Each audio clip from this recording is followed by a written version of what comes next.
মৌলভীবাজার ১ আসনে বিএনপি প্রার্থীর নির্বাচন পরিচালনা বিষয়ে মতবিনিময় সভা। বিস্তারিত দেখুন হিফজুর রহমানের রিপোর্টে।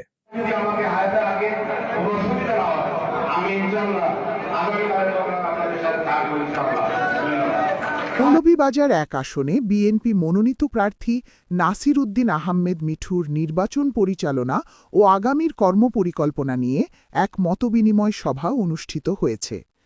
সভায় একই মঞ্চে উপস্থিত ছিলেন বিএনপির দুই শীর্ষ নেতা নাসির উদ্দিন আহমেদ মিঠু ও শরীফুল হক সাজু।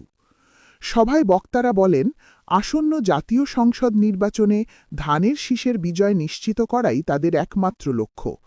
এই লক্ষ্যে সকল ভেদাভেদ ভুলে নেতাকর্মীদের ঐক্যবদ্ধভাবে কাজ করার আহ্বান জানান তারা।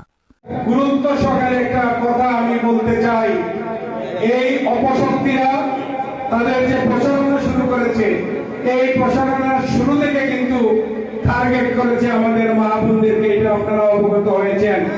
তাই আমাদের মহিলা দলের নেত্রীরা এখানে উপস্থিত আছেন, আপনাদের কাছে আমাদের। নাসির উদ্দিন আহমেদ মিঠু বলেন, জনগণের অধিকার পুনরুদ্ধার ও গণতন্ত্র প্রতিষ্ঠায় সবাইকে একসাথে মাঠে থাকতে হবে। অন্যদিকে শরীফুল হক সাজু বলেন, দলের স্বার্থে ঐক্য বজায় রেখে তৃণমূল পর্যায়ে সংগঠন আরও শক্তিশালী করতে হবে।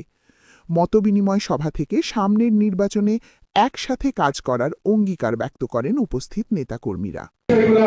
আপনারা অবগত থাকবেন, আগামীকাল থেকে আপনাদেরকে যেভাবে বলা হয়েছে, আগামীকাল থেকে নির্বাচনের 12 তারিখ পর্যন্ত একটা মিনিট যেন আমরা নষ্ট না করি।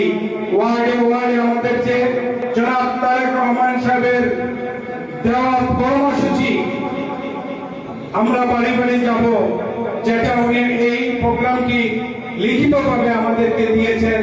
এই প্রোগ্রামটা যেন আমরা ভোটের আগের দিন পর্যন্ত বন্ধ না করি, এবং ইউনিয়নে আমরা ইউনিয়ন এবং উপজেলা বিএনপির সমন্বয়ে আমরা যেন প্রতিটা ওয়ার্ডে ওয়ার্ডে উঠান বৈঠকগুলা তার আগে শেষ করি।